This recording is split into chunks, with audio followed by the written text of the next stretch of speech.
This show sponsored by సిగ్జేవియర్, జమలాపురం వారి Ratnanjali. South ఇండియాలోనే అతి తక్కువ ధరకి రత్నాలు దొరికే ఏకైక షోరూమ్ సిగ్జేవియర్. హాయ్, హలో, వెల్కమ్ టు నానక ప్రేమతో. ఈరోజు మన నానక ప్రేమతో షోకి ఒక చందమామ రాబోతుంది వాళ్ళ నాన్నతో. గ్రేట్ యాక్ట్రెస్ అభినయ గారు అండ్ ఆనంద్ గారు, ప్లీజ్ వెల్కమ్ టు నానక ప్రేమతో.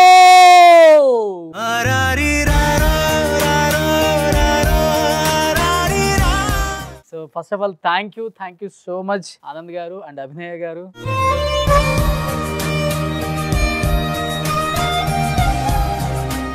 ఆనంద్ గారు, మిమ్మల్ని చూస్తున్నప్పుడల్లా చాలా అంటే చాలా ప్రౌడ్గా ఫీల్ అవుతుంటాం. ఒక ఫాదర్ ఈ రోజుల్లో అన్నీ వచ్చిన పిల్లల్ని పెంచటమే చాలా కష్టంగా ఫీల్ అవుతున్నారు. మన మాట వినరు, గాలికి వదిలేద్దాం. బట్ ఇంతప్పటి నుంచి ఇంత అయ్యేదాకా, ప్రయోజకురాలు అయ్యేదాకా ఒక ఆడబిడ్డని ఎక్కడ ఇంత మచ్చ కూడా రానియకుండా ఇంత బాగా పెంచారంటే ఫస్ట్ ఆఫ్ ఆల్ మీరు పెంచిన విధానానికి హ్యాట్స్ అప్ సార్.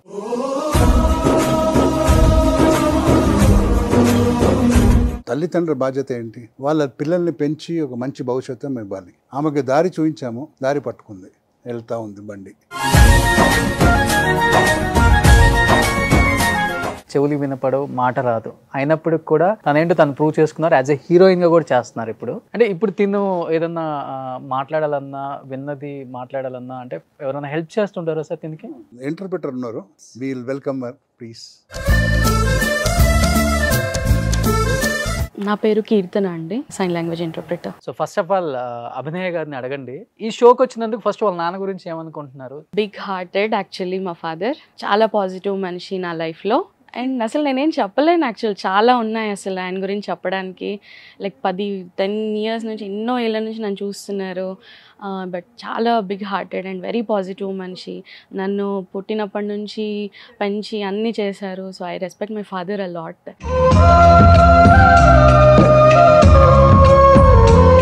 అన్నీ బాగుంటేనే పిల్లల్ని పెంచడం చాలా కష్టంగా ఉంది. అమ్మాయిలను అసలుకి పట్టించుకొని ఎంతోమంది పేరెంట్స్ని కూడా చూస్తున్నాం. అలాంటిది వాళ్ళ ఫాదర్ తన చెయ్యి వదిలిపెట్టకుండా ఇన్ని సంవత్సరాలు ఒక ప్రయోజకురాలను చెయ్యాలి, నా కూతురేంటో ఈ సొసైటీ చూసి ప్రౌడ్గా ఫీల్ అవ్వాలి, అభినయాస్ ఫాదర్ అంటే ఆనంద్ అని చెప్పుకునే విధంగా సొసైటీకి పరిచయం చేశారు కదా. ఆ విషయంలో ఏమనుకుంటారు వాళ్ళ ఫాదర్ గురించి ఆమె? ఇప్పుడు నాన్న మీకు గుర్తుందా ఫస్ట్ నేను పుట్టినప్పుడు ఎలా అయింది? ఎందుకంటే నేను చూసుకోలేదు. బట్ మా ఫాదర్ని అడుగుతున్నాను, నేను పుట్టినప్పుడు వాళ్ళకి అసలు ఏమనిపించిందో అని. పుట్టినప్పుడు హాస్పిటల్లో ఆమెను తీసుకుని రాగానే నా దగ్గరికి అప్పుడే అభినయ నా పేరు పెట్టాను. అంత అందంగా ఉండే ఒక ఆర్టిస్ట్ చేయాలనే ఒక తపన ఉండే. మధ్యలో ఎంతో డిస్టర్బెన్స్ వచ్చింది. ఆ డిస్టర్బెన్స్ అంతా దాటుకొని ఈ స్థాయికి వచ్చింది.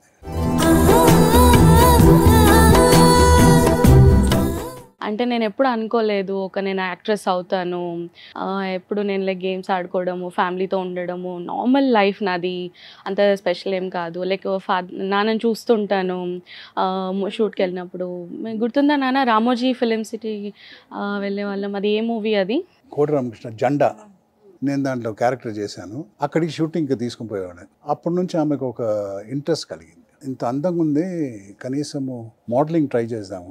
యాక్టింగ్ అంటే వినపడాలి, మాటలు డైలాగ్స్ రావాలి, మోడలింగ్ అంటే అవసరం లేదు అని అనుకున్నాను. ఫైనలీ యాక్టింగ్ వచ్చి 15 అవార్డ్స్ దాకా తీసుకుంది.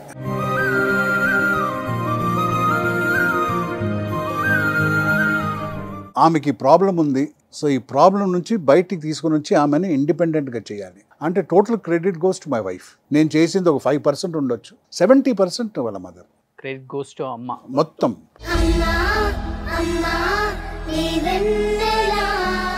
నేనేం చేశానంటే ఎన్నో సినిమా కంపెనీలకు వెళ్ళాను, ఎంతోమంది అప్రోచ్ చేశాను ఆమె ఫొటోస్ తోటి ఒక అవకాశం కోసం. చాలామంది కోప్పడ్డారు కూడా.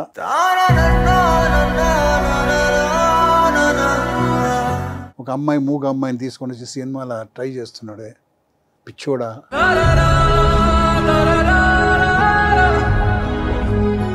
రకరకాల మాటలు మాట్లాడారు. ఓకే, ట్రై చేశాను. God is great. ఇక్కడ గాడ్ ఎవరంటే సముద్రకని. ఆయన లేకుంటే ఆమె ఇండస్ట్రీకి లేదు. బట్ మేడం సార్ అన్నట్లుగానే చెవులు వినపడు, మాట్లాడలేరు. కానీ ఫ్రేమ్ ముందు ఎప్పుడు కూడా, స్క్రీన్ ముందు మనం చూసినప్పుడు అసలు తన డైలాగ్ డెలివరీ కానీ తన ఎక్స్ప్రెషన్స్ కానీ ఎక్కడ మిస్ అవ్వరు.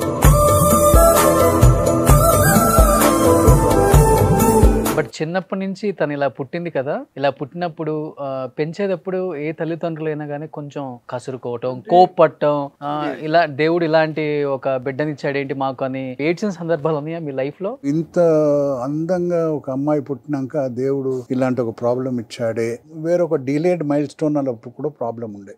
3 years కూడా నడవలేదు, టోటలీ ఒక హ్యాండిక్యాప్ అనుకున్నాము.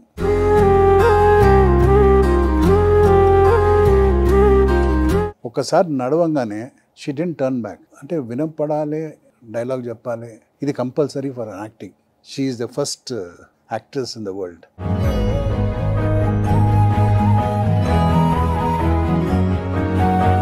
డిఫెండ్ అని కూడా అనకూడదు. డఫ్ అండ్ డమ్ లేదు, డమ్ అనేది ఎవరు లేరు, వినపడదు. వినపడితేనే మాటలు వస్తుంది. చాలా మంది ఏమంటారు, డెఫ్ అండ్ డమ్ అంటారు. అది పొరపాటు. ఏం చేసేస్తారు, సైన్ లాంగ్వేజ్ నేర్పించేసి మూగోళ్ళు చేసేస్తారు. అభినయ గారు ఎప్పుడైనా కానీ అమ్మ కోసం నాన్న కోసం ఏడ్చిన సిచ్యువేషన్స్ ఉన్నాయా మీ లైఫ్ లో? అంటే లైక్ అందరూ చెప్తూ ఉంటారు కదా మా పేరెంట్స్కి, లైక్ మీ పాప డెఫ్ అలాగా అని అన్నప్పుడు నాకు కొంచెం వాళ్ళని చూసినప్పుడు బాధ అనిపిస్తుంది.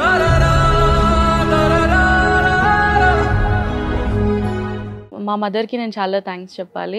ఎందుకంటే మా మదర్ నా యాక్టింగ్ కెరియర్కి లైక్ మా మదర్ చాలా పెద్ద సపోర్ట్. అండ్ లైక్ తను నాకు డైలాగ్స్ అండ్ వెన్ షూట్ ఉంది అన్నప్పుడు ముందు రోజు నాకు షూట్కి ప్రిపరేషన్ కానీ, ఆ డైలాగ్స్ ప్రాక్టీస్ చేయడం కానీ, ఎక్స్ప్రెషన్స్ కానీ ప్రతిదీ మా మదర్ చూసుకుంటారు. అండ్ మా ఫాదర్ కూడా నా స్కెడ్యూల్స్ చూడడం కానీ, మంచి స్టోరీ సెలెక్షన్ కానీ ప్రతిదీ ఇద్దరు మేనేజ్ చేస్తారు. అండ్ లైక్ మా పెద్ద అన్న ఏది ఎనీ మూవీ ఏది వచ్చినా సరే, స్టోరీస్ వచ్చినా సరే నేను చాలా కన్ఫ్యూజన్లో ఉంటాను, ఏది తీసుకోవాలి, ఏ ప్రాజెక్ట్ చేయాలి చేయొద్దు అని. సో అలాంటి టైంలో మా ఫ్యామిలీ మొత్తం నాకు సపోర్టింగ్గా వచ్చి వాళ్ళన్నీ డిస్కస్ చేసి ఏ ప్రాజెక్ట్ తీసుకోవాలనే దాని మీద నాకు మంచి గైడెన్స్ ఇస్తుంటారు. సో ఫర్ దట్ నేను మా ఫ్యామిలీకి చాలా థ్యాంక్స్ చెప్పుకోవాలి.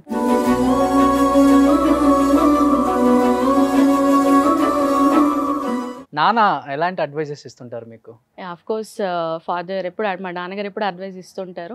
లైక్ ముందు షూట్కి వెళ్ళే ముందు జాగ్రత్తగా వెళ్ళాలి, టైంకి వెళ్ళాలి, టైంకి పడుకో, అసలు ఎప్పుడు పడుకో నిద్రపోవాలి టైంకి అని ఎప్పుడు బాగా చెప్తూ ఉంటారు. నాకేమో డైలాగ్స్ చదువుకోవాలి, ఇది అర్థం చేసుకోవాలి చాలా ఉంటుంది. బట్ ఆయన ఒకటే అంటారు, ఎప్పుడు నాతో గొడవ పడుతున్నట్టు ఎలా లైక్ ఎక్స్ప్రెషన్స్ ఇస్తూ ఉంటారు. సో మా ఇద్దరికి మంచి ఫనీ కాన్వర్సేషన్స్ అవుతుంటాయి. ఎంత పాజిటివ్ ఉందో అని ఒక్కొక్కసారి కొట్లాడుకుంటూ ఉంటాము. సో ఎప్పుడు పాజిటివ్గానే ఉంటారు, ఎప్పుడు నెగిటివిటీ ఏమి ఉండదు.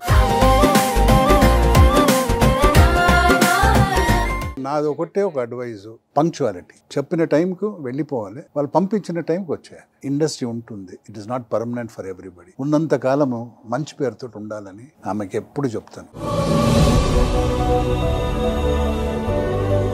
ఏ తల్లిదండ్రులైనా కానీ పిల్లలు అభివృద్ధిలోకి వస్తే బాగా ప్రౌడ్గా ఫీల్ అవుతారు. దేవుడు అభినయ గారికి చాలా పెద్ద ప్రాబ్లం పెట్టినప్పటికి కూడా అందరితో పాటు ఈక్వల్గా తను కూడా ప్రౌడ్గా చెప్పుకునే స్టేజ్కి వచ్చారు. ఇది ప్రాబ్లమే కాదు, దేవుడు ఇచ్చిన వరం. ఇలాంటి పిల్లలు ఎవరికి ఇస్తారు, జాగ్రత్తగా చూసుకునే వాళ్ళకి ఇస్తారు. ఇది ఎప్పుడు మాకు ఒక బర్డన్గా అనుకోలేదు. పిల్లలు అల్లరి చేస్తారు, గొడవలు చేస్తారు, అదంతా సర్వసాధారణం. ఈ ప్రాబ్లం నుంచి బయటకు వచ్చి ఈ స్థాయికి వచ్చింది, అది credit goes to her.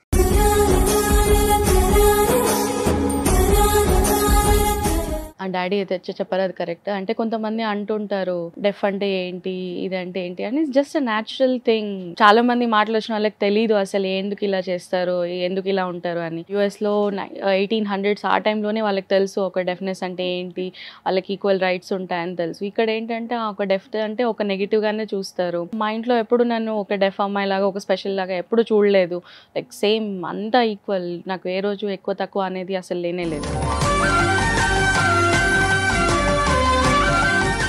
So అభినయ గారు, మీకు ఒకటి చెప్పనా, మీరు సేమ్ చందమామ లాగా ఉన్నారు. Thank you so much.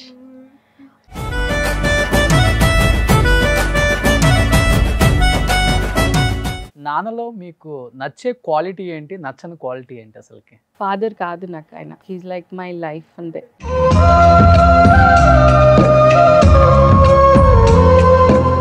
మాకు మాకు ఒక మంచి డిఫరెంట్ బాండింగ్ ఉంది. It's very positive. పాజిటివిటీ కొంచెం ఉంటే నెగిటివిటీ కొంచెం ఉంటుంది. 80-90 అలాగా 80-70 అలా ఉంటుంది.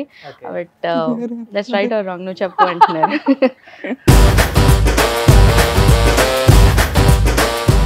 మీకు తనలో నచ్చిన క్వాలిటీ ఏంటి, నచ్చిన క్వాలిటీ ఏంటి?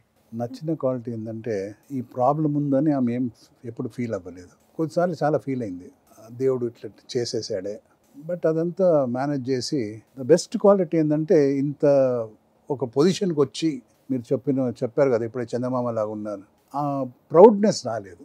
మా రిలేటివ్స్లో కానీ ఆ ఫ్రెండ్స్లో కానీ అందరితో కలిసిమెలిసి ఉంటుంది. నేను ఒక హీరోయినా, నేను ఒక సెలబ్రిటీయా, ఆ ప్రౌడ్నెస్ లేదు.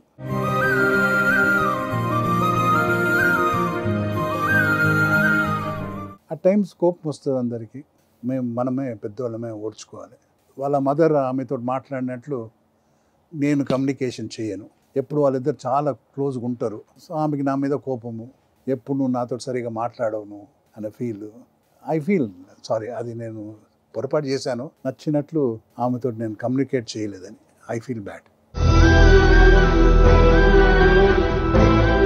మేడం, ఫాదర్ చాలా ఎమోషనల్ అవుతున్నారు, నేను టైం స్పెండ్ చేయట్లేదు అభినయకి అని. అట్ ది సేమ్ టైం దేవుడు నాకు ఒక చిన్న లోపం ఇచ్చాడు అని డిప్రెషన్కి వెళ్ళిన పరిస్థితులు ఉన్నాయా మీ లైఫ్లో? అస్సలు ఎప్పుడు లేదు. Just a natural thing. Like మా మదర్ ఎప్పుడు నాతోనే ఉంటారు అండ్ ఫాదర్ ఎప్పుడు ఉంటారు. అంత పాజిటివ్గా ఉంది. నేను ఎప్పుడు నాకు ఇది లేదని లేదు. ఓకే, నాకు తెలుసు ఫాదర్ బిజీగా ఉంటారు, మళ్ళీ మేము తిరిగి వస్తాము, మళ్ళీ ఇంట్లో మాట్లాడుకుంటాము అంటే లైక్ ఓకే, ఆయన వర్క్ వెళ్తుంటారు, నేను కూడా వెళ్తుంటాను వస్తుంటాను, మాకు మంచి బాండింగ్ ఉంది. నేను కూడా బిజీ అయిపోతుంటాను, మళ్ళీ ఎంబడే ఫ్యామిలీని మిస్ అయినట్టు అనిపిస్తుంది, మళ్ళీ మేము కలుస్తాము. సో మేము ఎప్పుడు అలా ఆలోచించలేదు. మీరు అన్నారు కదా, లైక్ మా డాడీ ఏం మిస్టేక్ చేయలేదు, ఆయన జస్ట్ బిజీ అంతే. మీరు ఎప్పుడైనా ఫీల్ అవుతారా నిజంగా నాన్న టైం ఇవ్వట్లేదు నాకు అని? బట్ నేను ఒకటి చెప్పడం ఏంటంటే, మా మదర్ ఎక్కువ యాక్టివ్గా ఉంటారు, ఆమె నన్ను క్వశ్చన్స్ అడుగుతుంటారు. సో ఎక్కువ మమ్మీతో కాన్వర్జేషన్ ఎక్కువ ఉంటుంది. సో ఫాదర్ ఏంటంటే బేసికల్గా ఆయన బిజీ పర్సన్, నాకు తెలుసు. ఆయన సారీ చెప్పాలి అసలు అవసరం లేదు. ఓకే, నాకు చూస్తే నాకు అర్థం అయిపోతుంది ఆయన బిజీగా ఉన్నారు, ఆయనకు వర్క్ ఉంది అని. Just same thing. కొన్ని రీల్స్ ఉన్నాయి ఇక్కడ మీవి, ఒక్కొక్క రీల్ మీద మీ ఒపీనియన్ ఏంటి, ఎలా ఎంజాయ్ చేస్తుంటారు మీరు?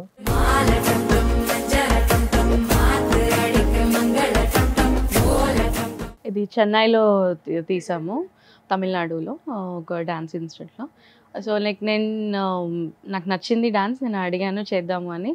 ఓకే, అందరూ ఆ సాంగ్ బాగుందని చెప్పారు. సో ఆయనకు సర్ప్రైజ్ చేయడానికి అన్నట్టుగా నేను ఆ సాంగ్ అలాగా డాన్స్ చేసి. నెక్స్ట్ రీల్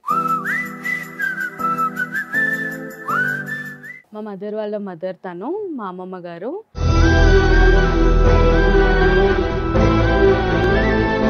చాలా ఎమోషనల్ అయిపోయారు, అంత బాండింగ్. ఈరోజు నేను ఇలా ఉన్నాను అంటే, ఈరోజు నేను నడుస్తున్నాను మాట్లాడుతున్నాను అంటే కూడా మా అమ్మమ్మ గారే కారణం. అసలు లైఫ్ ఇచ్చింది అంటేనే నాకు ఆవిడ. అండ్ తను నాతో సైన్ లాంగ్వేజ్లో కూడా మాట్లాడుతూ ఉంటారు. అండ్ తను చాలా జోక్స్ వేస్తూ ఉంటారు, అంటే మంచి మంచి స్టోరీస్ చెప్తూ ఉంటారు. లైక్ నేను ఎప్పుడూ ఆవిడ్ని నా హస్బెండ్ నువ్వు అని అంటూ ఉంటాను సరదాకి. సో ఇట్స్ లైక్ 1 year, ఈ September 3rd వస్తే లైక్ 1 year అవుతుంది. సో మేము హాస్పిటల్ 7 days ఉంది బెంగళూరు హాస్పిటల్లో. నేను చాలా వరి అయ్యాను అప్పుడు ఆవిడ హాస్పిటల్లో ఉన్నప్పుడు. ఎప్పుడు నేను ఆలోచించుకుంటూ ఉంటాను, నా చిన్నప్పుడు టైంలో తను నాకు ఎలా ఉండేవారు, తను నాకు ఎలా సపోర్ట్ చేసేవారు అని. అండ్ ఆవిడంటే నాకు చాలా ఇష్టం.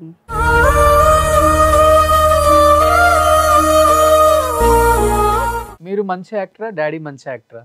అక్కడ చూడండి లెఫ్ట్ లో మీరు. Already hats off. నా అంబిషన్ ఒక యాక్టర్ కావాలని ఉండే, అది నేను సక్సెస్ అవ్వలేదు, అభినయ సక్సెస్ అయింది, అది చాలా.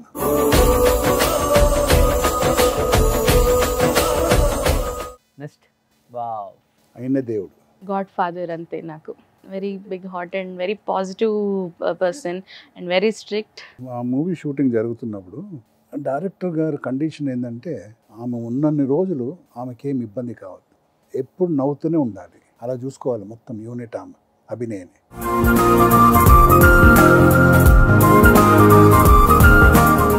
Next picture. Yes, big fan and I salute Rajini garu, best person in the world and is top. ఏం చెప్పారు అభినయ్ గారిని చూసినప్పుడు రజనీకాంత్ గారు? అంటే అభినయ ఒక సినిమా చేసింది కుట్రం 23 అని చూశాడు. యాక్ట్రెస్ పేరు నాకు తెలియదు కానీ ఆమె నా సెల్యూట్ చెప్పండి.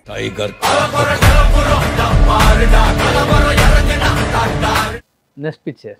I'm great fan of Samantha గారు. చాలా అందంగా ఉంటారు. అండ్ లైక్ నేను విన్నాను సమంత గారికి కొంచెం హెల్త్ ఇష్యూ ఉందని, but I pray for her, ఆమె మంచి హెల్తీగా మళ్ళీ రావాలి అని.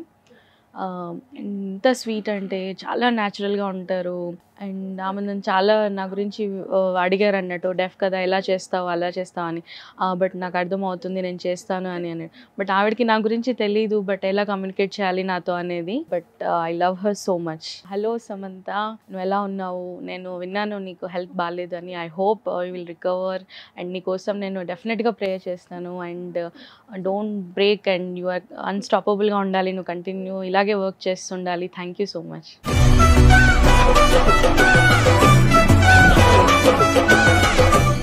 Next picture. ఎస్, సూర్య గారి ఫాదర్ అంటే నాకు చాలా నచ్చుతారు. అండ్ ఆయనతో ఎప్పుడు నేను ఎక్కువ కమ్యూనికేట్ చేసింది లేదు, బట్ లాస్ట్ నన్ను చూసినప్పుడు వాళ్ళు చాలా సర్ప్రైజ్ అయ్యారు. లైక్ నన్ను కాంప్లిమెంట్ చేశారు నా వర్క్ గురించి. And it's very short time నేను ఆయనతో మాట్లాడము, but I love him and is a very good actor. And ఆయన మంచి క్యారెక్టర్స్ చేస్తారు and is a very positive person అన్నట్టు. I like him a lot. Super. Next Pushparaj. I like him, నాకు చాలా ఇష్టం. బెస్ట్ యాక్టర్ అసలు. అండ్ న్యాచురల్ యాక్టర్ అంటే ఆయన దేంట్లో అయినా ఈజీగా మ్యాచ్ అయిపోతారు. Next picture. సీతమ్మ వాకిట్లో సిరిమల్లి చెట్టు మూవీలో ఆయనని ఫస్ట్ టైం కలిసాను. సార్తో ఎక్కువ మాట్లాడలేకపోయాను, ఆయన బిజీగా ఉండడం వల్ల.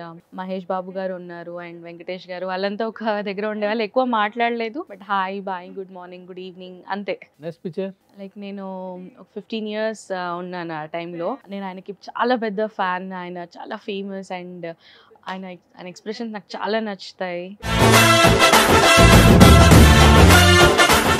Next picture. మహేష్ బాబు గారు. అండ్ ఆయన చాలా హ్యాండ్సమ్గా ఉంటారు. ఆయన స్కిన్ చాలా బాగుంటుంది అండ్ వాకింగ్ స్టైల్ కానీ ఆయన just a perfect person. But ఎక్కువ మాట్లాడలేదు నేను సార్తోని. షూట్ లొకేషన్లో ఉన్నప్పుడు నేను వేరే దగ్గర, సార్ వేరే దగ్గర ఉండడం వల్ల. But is a very good actor and I like him a lot. Next picture. Vishal Kumar.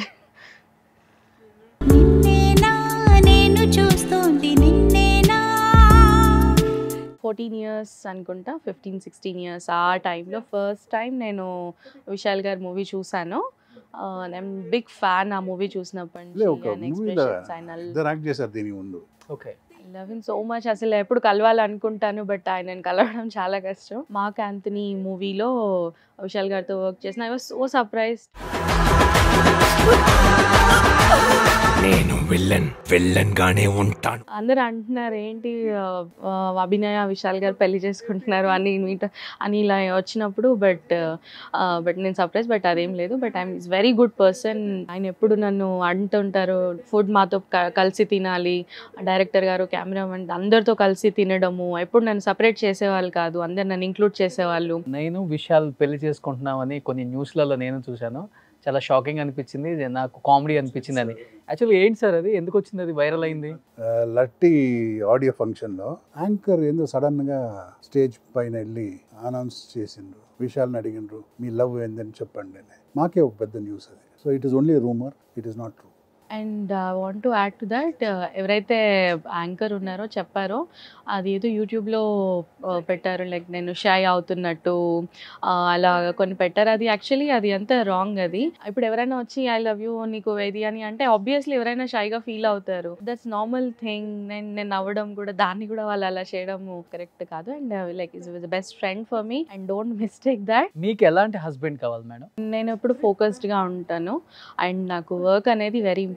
Then marriage అనేది ఇప్పుడు నాకు మైండ్లో లేదు. I'm already married. నా మదరే నా హస్బెండ్, మా ఫాదరే నా హస్బెండ్.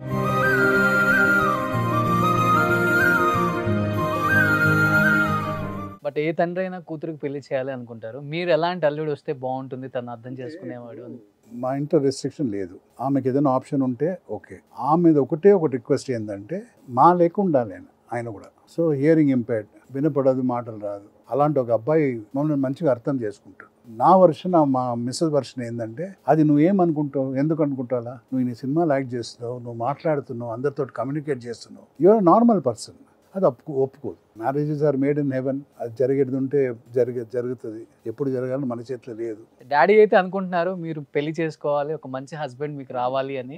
నేను జస్ట్ 3 things చూస్తాను. ఫస్ట్ థింగ్ వచ్చేసి ఫుల్ ఆన్ లవ్ మ్యారేజ్ అనే కాన్సెప్ట్ లేదు నా దగ్గర. It's like just a time waste thing. నేనేంటంటే ఫస్ట్ నేను హస్బెండ్ చేసుకుంటున్నానంటే నన్ను తను బెటర్గా అర్థం చేసుకోవాలి, మా ఇద్దరి మధ్యలో మంచి అండర్స్టాండింగ్ ఉండాలి. That is very important. And secondly communication అనేది బాగుండాలి, అంటే షేరింగ్ ఉండాలి. ఒక ఎన్వైరన్మెంట్లో ఉన్నప్పుడు తను అన్నీ ఎక్స్ప్రెస్ చేయగలగాలి. We should have same beliefs, then only we can go for next step. So that the life value అనేది ఉండాలి. సో అది వెరీ ఇంపార్టెంట్. అవి తప్ప నేను వేరే ఏం చూడను.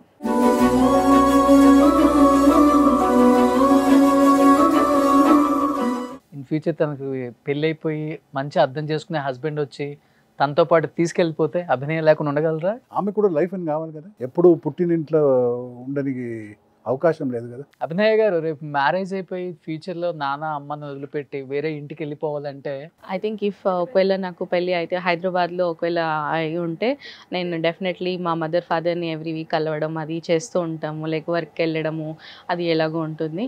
ఒకవేళ వేరే ప్లేస్ అయితే like it will be like I don't know, but let's see how God plans everything.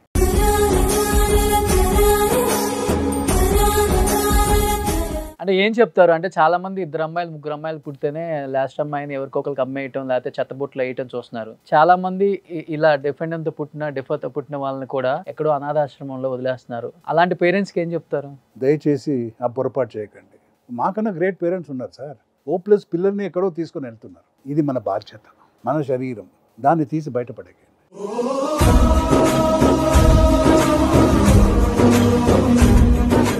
Nannaku Prematho షోకి వచ్చారు కాబట్టి లాస్ట్ అండ్ ఫైనల్గా ఒక చిన్న ఆటోగ్రాఫ్ అండ్ ఒక కేక్ కటింగ్ సార్.